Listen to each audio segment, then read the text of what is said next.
Capítulo 4. Una lección acerca de la justicia y la gracia.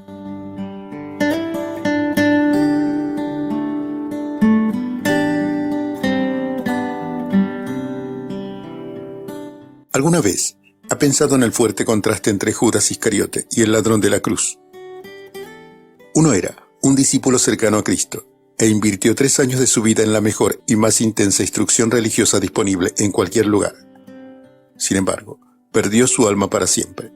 El otro era un endurecido criminal de toda la vida que todavía se burlaba de todo lo santo, mientras moría por sus crímenes. Pero él fue directamente al paraíso para siempre. La diferencia entre estos dos hombres no podría ser más pronunciada ni podían finalizar las historias de sus vidas de manera más sorprendente. Judas era un discípulo de Cristo en el círculo más cercano de los 12. Predicó, evangelizó, ministró e incluso se le dio poder de sanar enfermedades. Parecía un modelo de discípulo. Cuando Jesús predijo que uno de los 12 lo traicionaría, nadie señaló con sospecha a Judas. Confiaban tanto en él que los otros discípulos lo habían hecho su tesorero. Ellos evidentemente no vieron nada en su carácter o actitud que pareciera cuestionable, mucho menos diabólico. Pero él traicionó a Cristo, puso fin a su propia vida miserable mediante el suicidio y entró en la condenación eterna cargado de culpa horrible. Las palabras de Cristo acerca de él en Marcos 14:21 son escalofriantes. Ay de aquel hombre por quien el Hijo del Hombre es entregado. Bueno le fuera a ese hombre no haber nacido. El ladrón en la cruz, por el contrario, era un criminal de carrera, un malhechor lo bastante peligroso que había sido condenado a morir en la forma más lenta y más dolorosa de pena capital conocida. Se le llama un ladrón en Mateo capítulo 27 versículo 38, usando una palabra griega que significa un bandido o un salteador de caminos. Él estaba siendo crucificado con un compañero. Ambos fueron originalmente programados para ser ejecutados junto con Barrabás, un insurrecto y asesino. Todo eso indica que él era parte de una pandilla de despiadados rufianes que robaban con violencia y vivían sin ley, según sus propias pasiones.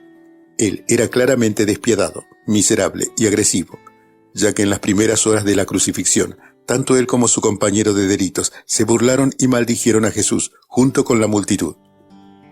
Pero viendo ese ladrón a Jesús morir en silencio, angustiado, afligido, no abrió su boca. Como cordero fue llevado al matadero. El criminal endurecido tuvo un notable cambio de último minuto de corazón. Literalmente, en los últimos instantes de su miserable vida terrenal, confesó su pecado.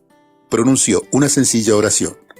Jesús, acuérdate de mí cuando vengas en tu reino.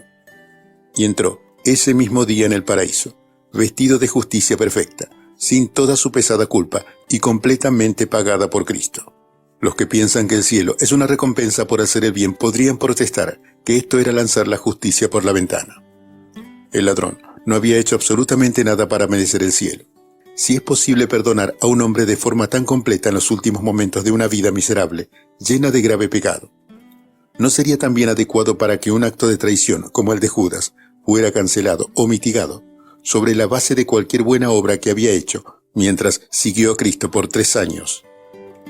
Las personas de vez en cuando plantean cuestiones por el estilo. La Internet está llena de comentarios y artículos que dan a entender que Judas fue tratado injustamente o juzgado con demasiada severidad. El propio Judas parecía ser la clase de personas que se mantiene al tanto de tales asuntos.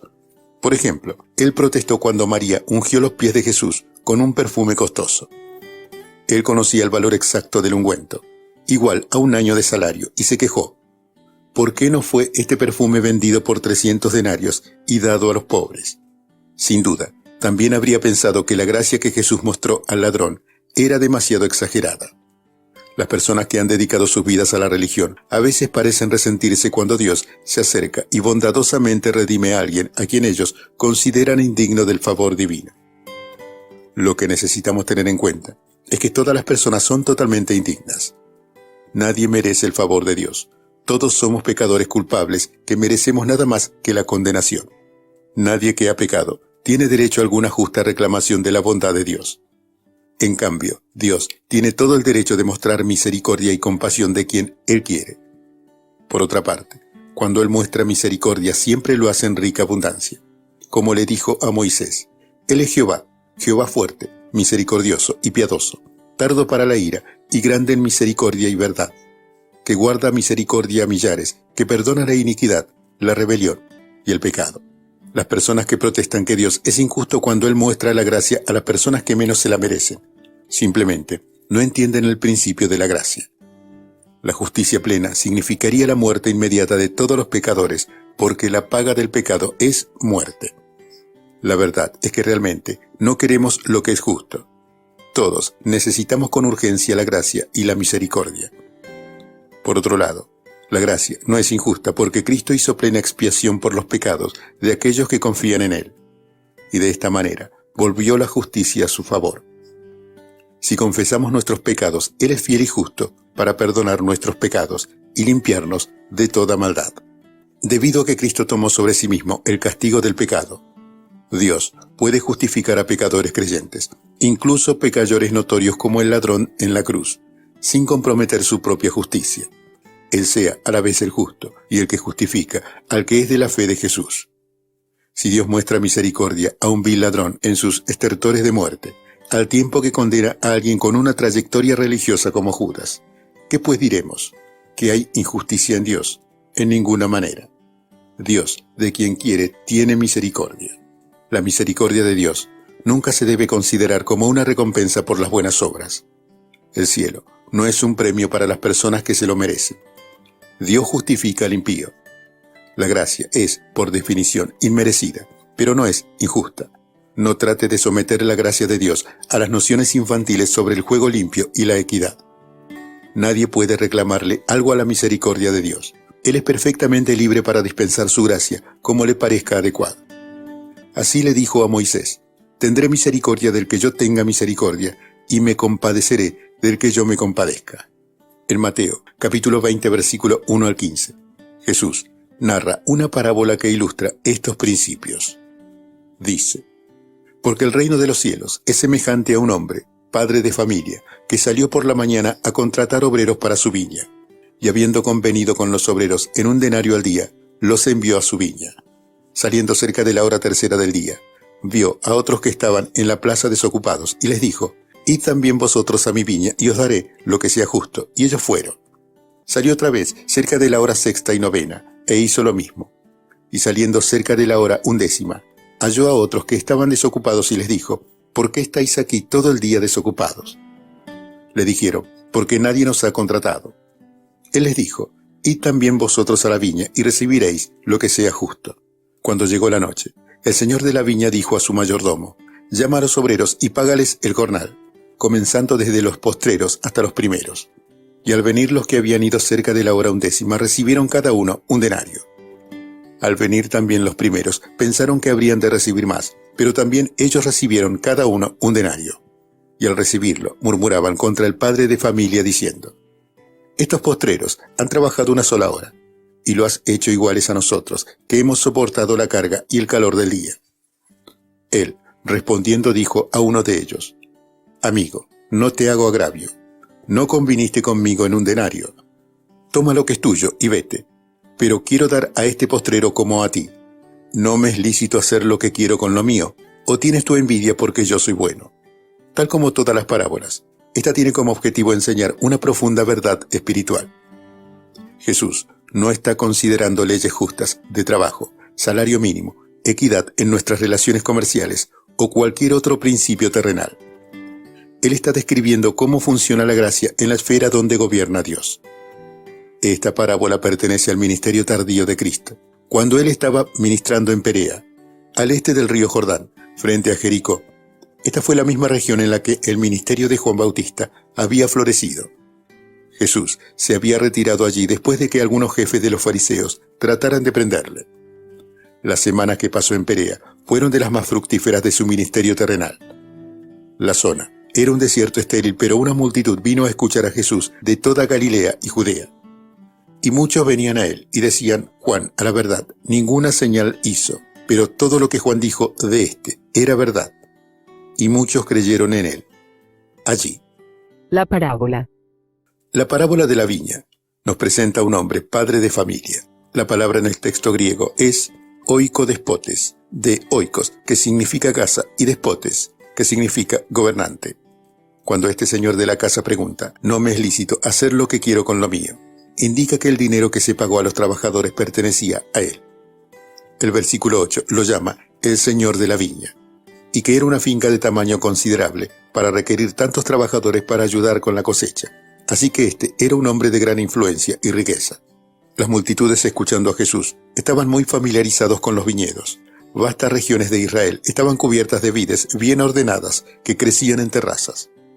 La tierra de Israel tiene dos tipos de tierras agrícolas, llanuras y laderas de montañas.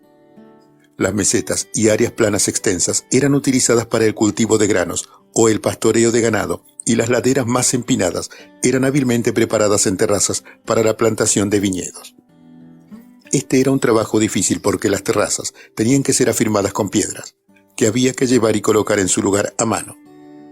Cualquier tierra buena para sembrar que se requería también tenía que ser llevada por las laderas empinadas sobre los hombros de los hombres, o con bestias de carga. Las uvas eran plantadas en la primavera y podadas durante el verano. La cosecha era una temporada muy corta, cerca del final de septiembre.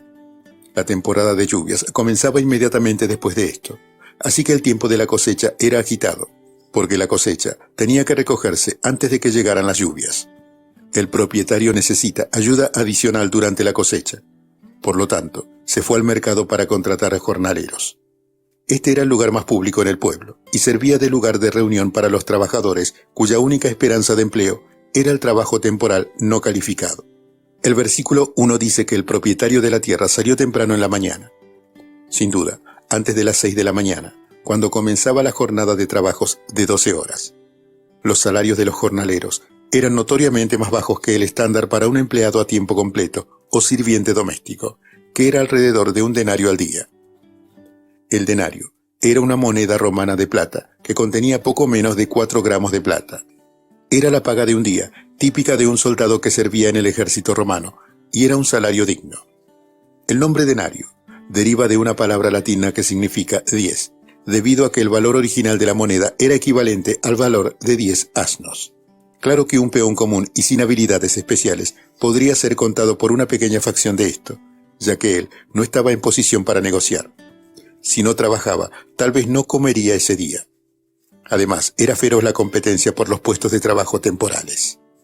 El señor de la viña, en la parábola de Jesús, fue inusualmente generoso al ofrecerles a los jornaleros 1 denario completo para un día de trabajo. Era un salario honorable, mucho más de lo que los trabajadores temporales normalmente recibirían por mano de obra no especializada. Naturalmente, el grupo que comenzó temprano, en la mañana, estuvo de acuerdo sin discusión con los términos y se puso a trabajar. A la tercera hora, 9 a.m., el hacendado volvió al mercado. La parábola lo retrata como un hombre amable y generoso, no abusivo y aprovechador. Así que tal vez él no necesitaba estos trabajadores adicionales, sino que sintió compasión a causa de la extrema necesidad de ellos. Todavía había muchos en el mercado que estaban sin trabajo. Estaban allí, ociosos, no porque no quisieran trabajar, sino porque nadie aún los había contratado. Esta vez, el propietario de la tierra no negocia ninguna cantidad específica antes de contratar a los trabajadores y los envía a su viña. Todo lo que dice es, os daré lo que sea justo. Y ellos fueron. Deben haberlo conocido como un hombre de honor y le tomaron su palabra, a pesar de que los términos eran vagos. Ya, con 3 horas en la jornada laboral sin perspectiva de trabajo, no estuvieron en una posición de negociación. Ellos tenían que tomar cualquier cosa que pudieran conseguir. Salió otra vez cerca de la hora 6ª y 9ª, e hizo lo mismo. Él continuó volviendo al mercado a intervalos regulares, al mediodía y a las 3 de la tarde, buscando a todo el que pudiera trabajar en su viña. La jornada de trabajo prácticamente había pasado cuando el versículo 6 dice que él fue una vez más cerca de la hora 11ª, 5 p.m., a solo 1 hora más en la jornada de trabajo. Todavía encontró más trabajadores a la espera. Estos eran hombres persistentes que habían estado esperando todo el día. Estaban tan ansiosos por un trabajo que aún no se habían dado por vencidos. Sin duda, después de un día de infructuosa espera, estos hombres estaban totalmente desanimados, pensando que no serían capaces de proporcionar algún sustento para sus familias ese día. Una vez más, no hay que confundir la inactividad de ellos con indolencia. Cuando el dueño les dijo, ¿por qué estáis aquí todo el día desocupados? Ellos respondieron, porque nadie nos ha contratado. Tal vez eran mayores, más débiles o de alguna forma menos calificados para el trabajo duro en el campo. El hacendado les contrató en el acto, con los mismos términos imprecisos que había utilizado con el grupo de las 9 de la mañana. Id también vosotros a la viña y recibiréis lo que sea justo. En otra parte, Jesús afirma, el obrero es digno de su salario. Este era un principio estricto de la ley de Moisés. No retendrás el salario del jornalero en tu casa hasta la mañana. Esta regla se aplicaba en particular a los pobres y jornaleros. No oprimirás al jornalero pobre y menesteroso, ya sea de tus hermanos o de los extranjeros que habitan en tu tierra dentro de tus ciudades. En su día les darás su jornal, y no se pondrá el sol sin dárselo, pues es pobre y con él sustenta su vida, para que no clame contra ti Jehová, y sea en ti pecado. Deuteronomio capítulo 24 versículos 14 al 15. Este hacendado era un hombre honorable, fiel a los preceptos de la ley de Dios. Y cuando llegó la noche, el señor de la viña dijo a su mayordomo, llama a los obreros y págales el jornal, comenzando desde los postreros hasta los primeros. Es significativo que le dio instrucciones al mayordomo para que pagara a los trabajadores en orden inverso. El contexto inmediato indica que esta es la clave para entender el significado de la parábola. Y en breve veremos por qué. Pero por ahora, observe que los hombres en el frente de la línea habían trabajado solo 1 hora. Los que estaban al final de la línea habían trabajado 12. Sin embargo, al mayordomo comenzar a distribuir la paga, los que habían trabajado por menos tiempo recibieron cada uno un denario. Ellos recibieron el salario de un día completo en la escala salarial de un soldado a cambio de solo 1 hora de mano de obra no calificada. Deben de haberse sentido extremadamente agradecidos por la generosidad del dueño de la viña. Sin duda, los hombres al final de la fila se les estarían haciendo la boca agua. Según sus cálculos, el propietario de la viña se había comprometido a pagar un denario la hora. Deben haber asumido que en el momento en que llegara a ellos iban a recibir 12 días de salario. Hay una elipsis en este punto de la narración de la historia de Jesús. Él no describe en realidad cómo se les pagó a los grupos de las 3, el mediodía y las 9 de la mañana, pero la implicación clara es que también recibieron cada uno un denario. Los versículos 10 al 12 continúan. Al venir también los primeros, pensaron que habían de recibir más, pero también ellos recibieron cada uno un denario. Y al recibirlo, murmuraban contra el padre de familia diciendo, estos postreros han trabajado 1 sola hora, y los has hecho iguales a nosotros, que hemos soportado la carga y el calor del día. ¿Es esto justo? ¿Qué les había prometido darles el hacendado? Un denario al día. No solo que era un salario justo, era inusualmente generoso para trabajadores de salario mínimo. Esto es lo que felizmente acordaron. Sin embargo, estaban resentidos contra el dueño. La palabra traducida murmuraban en el texto griego es egoguson. Es onomatopéyica. La palabra misma forma un sonido que evoca su significado.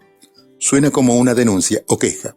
Ellos murmuraban en voz baja, quejándose de la paga que recibieron. Cuando el propietario de la tierra oyó la queja, le contestó a uno de ellos, amigo, no te hago agravio, no conviniste conmigo un denario. Toma lo que es tuyo y vete, pero quiero dar a estos postreros como a ti. ¿No me es lícito hacer lo que quiero con lo mío?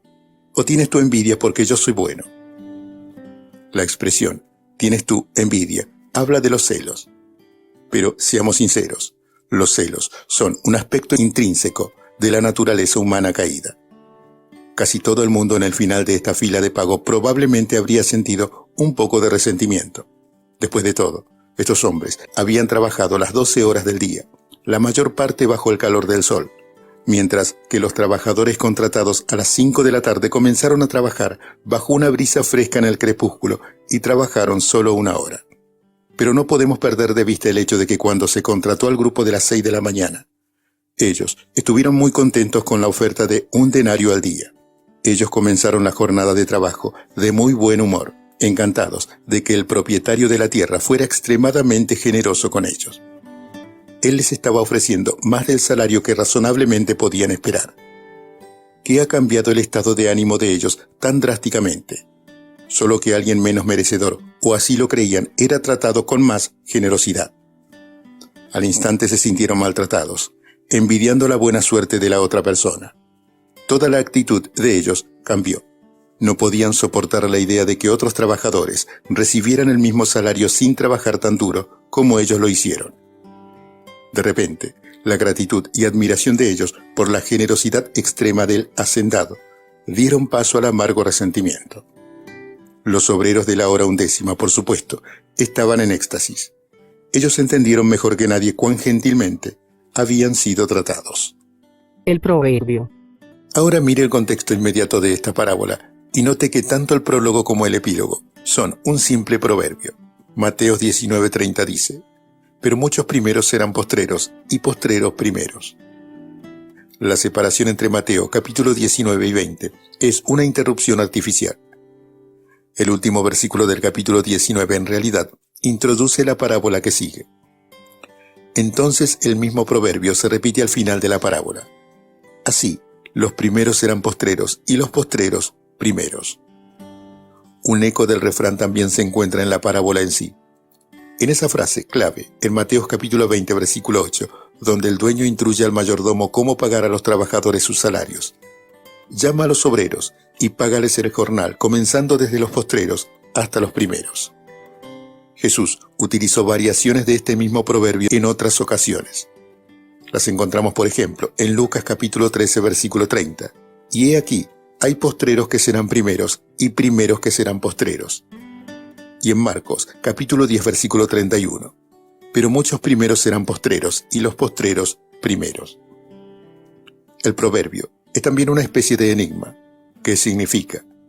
No está diciendo exactamente lo mismo que Marcos capítulo 9, versículo 35. Si alguno quiere ser el primero, será el postrero de todos y el servidor de todos. O en Marcos capítulo 10, versículo 43. El que quiera hacerse grande entre vosotros, será vuestro servidor, y el que de vosotros quiere ser el primero, será siervo de todos. Estos versículos realzan la humanidad y el sacrificio. Son imperativos, mandatos que nos dan instrucciones para ser siervos humildes en lugar de buscar protagonismo y poder. Pero el proverbio que aparece en esta parábola está en indicativo, una simple declaración de un hecho. Los primeros serán postreros y los postreros primeros. ¿Qué significa esto y cómo funciona? En una carrera a pie, por ejemplo, la única manera de que los últimos sean los primeros y los primeros sean los últimos es que todo el mundo termine la carrera al mismo tiempo. Si todo el mundo cruza la línea de la meta exactamente en el mismo instante, los primeros son los últimos y los últimos son los primeros. Todo el mundo termina empatado. Esta, por supuesto, es precisamente el asunto que Jesús estaba mostrando en la parábola. Los contratados primeros y los últimos, todos obtuvieron exactamente el mismo salario. Todos ellos, desde el primero hasta el último, tuvieron todos los beneficios de la generosidad del propietario de la tierra, a partes iguales. ¿Qué lección espiritual se encuentra en esta historia? El punto. La lección es muy simple. La historia es un cuadro preciso de la soberana gracia salvadora de Dios, ya que los pecadores son completamente indignos y las riquezas de la gracia de Dios son inagotables. Todos los creyentes reciben una cuota infinita y eterna de su misericordia y bondad, aunque nadie realmente se lo merece. En quien todos tenemos redención por su sangre, el perdón de pecados, según la riqueza de su gracia, nos dice Efesios capítulo 1, versículo 7. Él nos resucitó juntos y asimismo nos hizo sentar juntos en los lugares celestiales con Cristo Jesús, para mostrar en los siglos venideros las abundantes riquezas de su gracia en su bondad para con nosotros en Cristo Jesús. Esto habla de todos los que son redimidos. Es la buena voluntad del Padre darles el reino, a todos ellos y en igual abundancia. El ladrón moribundo, que se arrepintió en sus últimos momentos, entró en el paraíso, donde está disfrutando de la vida eterna y la comunión eterna con Cristo, lo mismo que Pedro, Jacobo y Juan, quienes literalmente dieron sus vidas en servicios del Salvador. El propietario de la tierra en la parábola representa a Dios. El viñedo es el reino, la esfera del gobierno de Dios. Los trabajadores son los creyentes, personas que entran en el servicio del Rey. El día de trabajo es su vida. La noche es la eternidad. El mayordomo tal vez representa a Cristo, a quien le ha sido dado todo el juicio. El denario representa la vida eterna. Advertencia: esta paga no es algo que los trabajadores se han ganado. No se les da a ellos como un salario mínimo en un intercambio justo por el trabajo realizado. Es demasiado para eso. Más bien, esta representa un don de gracia, un don espléndido que supera la mejor recompensa que jamás podría merecer cualquier día de trabajo. Así que este es el punto. Si usted es un creyente genuino, recibirá todos los beneficios de la gracia inconmensurable de Dios, al igual que todos los demás en el reino de Dios. Su lugar en el reino no es un tiempo compartido donde el acceso se determina por cuánto tiempo pasó haciendo la obra del Señor. Las bendiciones de la redención no se reparten en cuotas sobre la base de los logros personales.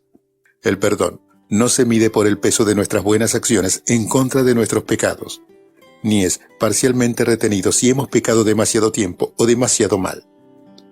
Todo el que entra en el reino de Dios recibe la abundancia plena de la gracia, la misericordia y el perdón de Dios. Esto es verdad, no importa el tiempo que haya trabajado en el reino de Dios.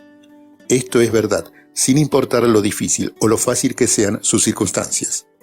Es cierto si su servicio fue mínimo o máximo, si muere como un mártir en la flor de la vida o lleva una vida bastante tranquila y muere de viejo. Es verdad si viene a Cristo en la adolescencia o si se arrepiente verdaderamente de sus pecados al final de una vida libertina. Cuando esta vida terrenal termina, si usted es un creyente, va a estar con Cristo, al igual que el ladrón en la cruz, al igual que el apóstol Pablo, y al igual que cualquier otro santo que ha muerto desde entonces. El cielo no es una recompensa por el servicio durante mucho tiempo o por el trabajo duro. Algunas personas sirven a Cristo toda su vida y otras por un tiempo muy corto. Todos nosotros entramos en la misma vida eterna. Todos vamos a recibir las mismas bendiciones espirituales en el cielo. Si esto parece poco equitativo, recuerde que es mucho más de lo que cualquiera de nosotros se merece. Los beneficios del reino son los mismos para todo el mundo, porque en el primer lugar somos redimidos solo por la gracia de Dios y nada más. Esta es realmente una buena noticia para usted y para mí. Nosotros no tenemos que ganarnos nuestro camino al reino. El cielo no se basa en nuestros méritos. El propósito. ¿Por qué Jesús ideó esta parábola en este contexto? Los sucesos que Mateo relata antes y después de la parábola responden esta pregunta. Nuestro Señor presentó esta analogía principalmente para el beneficio de sus 12 discípulos inmediatamente después de su conversación con el joven rico. Este joven con gran riqueza e influencia había llegado hasta Jesús para preguntarle: Maestro bueno, ¿qué bien haré para tener la vida eterna? Él posiblemente pensaba que sería alabado porque claramente creía que había cumplido todos los deberes espirituales y que su vida estaba en orden. Ciertamente parecía un prospecto evangelístico prometedor. Pero en lugar de simplemente darle las buenas nuevas del Evangelio, Jesús lo retó en cuanto a su obediencia a la ley. Cuando el joven insistió: «Todo esto he guardado desde mi juventud, ¿qué más me falta?», Jesús le dijo que vendiera todas sus posesiones, las diera a los pobres y lo siguiera. Este era un sacrificio que el joven no estaba dispuesto a hacer. Jesús, por lo tanto, mostró el hecho de que el joven rico amaba más a sus posesiones de lo que amaba a Dios o a su prójimo. En otras palabras, a pesar de que afirmó haber cumplido la totalidad de la ley de Dios, él estaba violando el primero y el segundo más grande mandamientos. Pero el hombre no reconocía esto, no dispuesto a enfrentar su pecado y arrepentirse. Se fue triste. Los discípulos se sorprendieron cuando Jesús claramente parecía poner obstáculos en el camino del joven rico en vez de animarlos. Ellos estaban desconcertados. ¿Quién pues podrá ser salvo? La respuesta de Jesús hace hincapié en el hecho de que la salvación es obra de Dios, no algo que algún pecador pueda lograr por sí mismo. Para los hombres esto es imposible, mas para Dios todo es posible. Así que los discípulos estaban pensando acerca de la imposibilidad de merecer el favor de Dios. Estaban sin duda examinando sus propios corazones, a diferencia del rico. De hecho, ellos habían dejado todo para seguir a Cristo. Estaban buscando alguna garantía de Cristo mismo de que el sacrificio de ellos no era en vano. Esto es lo que promovió esta parábola. Cuando el joven rico se alejó, fue Pedro quien habló en nombre de todos los discípulos y dijo: «He aquí nosotros lo hemos dejado todo y te hemos seguido, pues, ¿qué tendremos?». Los 12 eran como el grupo de las 6 de la mañana en la parábola. Ellos fueron los primeros que Jesús llamó al inicio de su ministerio. Habían estado trabajando a través del calor del día, por muchos más de 12 horas. Ya había pasado casi 3 años. Habían renunciado a sus hogares, trabajos y relaciones para servir a Cristo. Con la única excepción de Judas, ellos sin duda amaban a Jesús. Todos ellos darían sus vidas por causa del Evangelio. Querían saber lo que iban a recibir por su sacrificio. Sin duda, los discípulos pensaban que recibirían beneficios especiales, creían que iban a heredar el reino muy pronto, y esto les entusiasmaba. Estaban muy conscientes de que Jesús era el Mesías de Israel. Ellos esperaban indiscutiblemente un reino terrenal y político con toda la gloria y la riqueza que se podrían obtener mediante el dominio mundial. Ellos eran los primeros discípulos, por lo que tenía sentido que uno de ellos se sentaría a la diestra de Jesús, en el lugar de más alto honor. Esta era una visión ingenua e inmadura de la misión de Jesús, y que conservaron incluso después de la resurrección. Mientras que el Cristo resucitado se reunía con ellos como un grupo y los prepara para el Pentecostés, preguntaron: «Señor, ¿restaurarás el reino de Israel en este tiempo?». Ahora que Cristo se había mostrado e incluso triunfante sobre la muerte, ellos estaban esperando por fin conseguir sus coronas, tronos y lugares de honor. Al final de Mateo capítulo 19, cuando Pedro le preguntó: «¿Qué pues tendremos?», Jesús respondió, abordando su sed de honor especial: «Les aseguro que de hecho tendréis lugares de honor en el reino». Pero él continuó diciendo que todos en el reino serían honrados. «De cierto os digo que en la regeneración, cuando el Hijo del Hombre se siente en el trono de su gloria, vosotros, que me habéis seguido también, os sentaréis sobre 12 tronos para juzgar a las 12 tribus de Israel. Y cualquiera que haya dejado casas, o hermanos, o hermanas, o padre, o madre, o mujer, o hijos, o tierra, por mi nombre, recibirá 100 veces más y heredará la vida eterna». Es interesante observar cuán poco efecto tuvo la lección de esta parábola en los 12 discípulos. Ellos estaban tan obsesionados con la idea de honores especiales que, incluso después de que escucharon esta parábola, continuaron conspirando y compitiendo por el primer lugar. De hecho, el siguiente episodio que registra Mateo es este. Entonces se le acercó la madre de los hijos de Zebedeo con sus hijos, postrándose ante él y pidiéndole algo. Él le dijo: «¿Qué quieres?». Ella le dijo: «Ordena que en tu reino se sienten estos 2 hijos míos, el uno a tu derecha y el otro a tu izquierda». Mateo capítulo 20, versículo 20. Mateo, por supuesto, era uno de los 12, afirma: «Cuando los 10 oyeron esto, se enojaron contra los 2 hermanos. Ellos estaban molestos porque todos ansiaban los lugares principales». Esto se convirtió en una fuente constante de disputas entre los 12. Incluso en el aposento alto en la noche de la traición al Señor, fue Jesús quien lavó los pies de los demás porque todos ellos deseaban ser considerados grandes, y lavar los pies de alguien era un deber del más inferior de los siervos. Más tarde, esa misma noche, justo después de que Jesús partió el pan y consagró el vino, hubo también entre ellos una disputa sobre quién de ellos sería el mayor. Aunque la parábola de los obreros de la viña tenía como propósito enfrentar las percepciones egoístas, envidiosas y confusas de los discípulos, tomó tiempo para que hiciera su efecto en ellos. Los principios. Aún así, la parábola está llena de principios vitales, incluso algunos, en realidad la mayoría de ellos, son verdades fundamentales del Evangelio. Se enseña en primer lugar que la salvación no se gana. La vida eterna es un don que Dios da por pura gracia conforme a su voluntad soberana. Pero la lección más obvia de la parábola es que Dios da la misma gracia abundante a todo el que sigue a Cristo.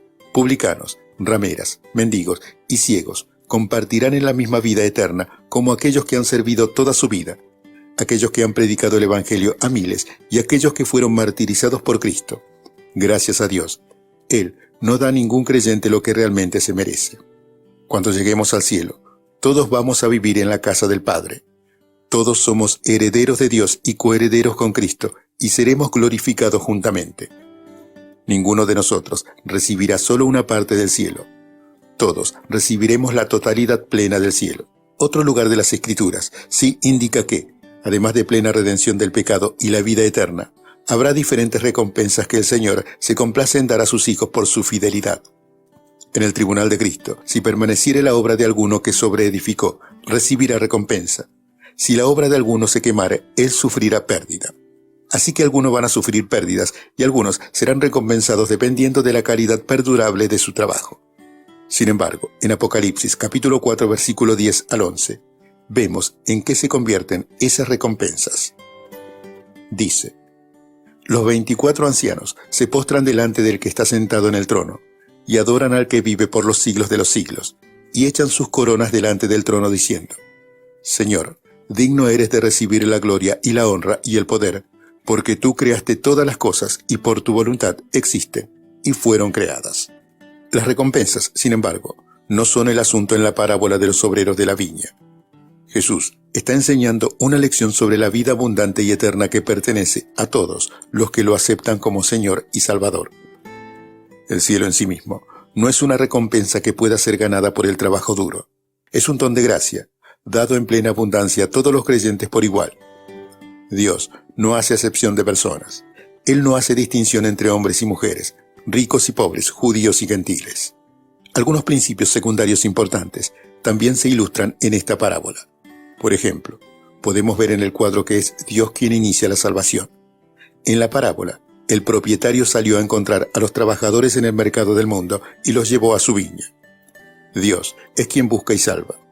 Nuestra salvación es enteramente su obra, y esta es la razón principal por la que no tenemos derecho a hacer demandas o establecer límites a lo que Él da a otra persona.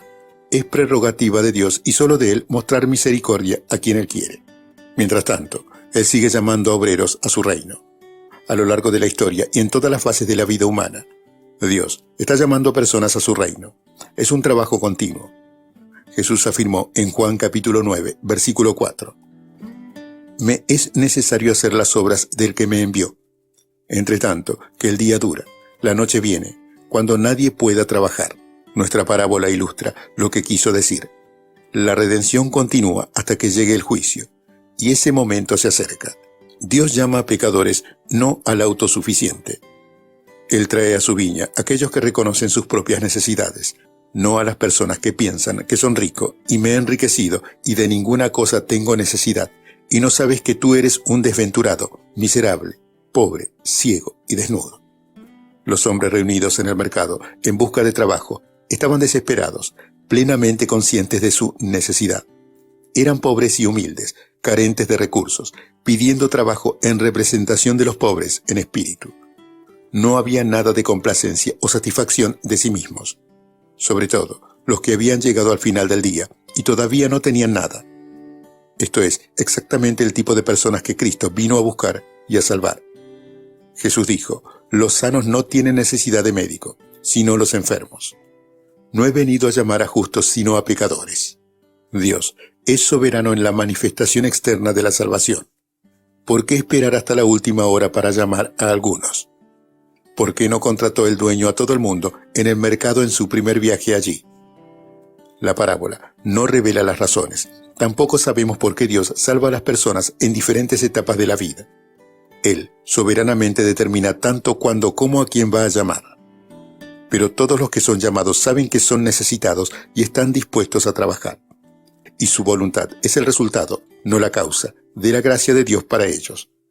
Porque Dios es el que en vosotros produce así el querer como el hacer por su buena voluntad. Dios cumple su promesa. El propietario de la viña le dijo al primer grupo que le daría a cada uno un denario, y así lo hizo.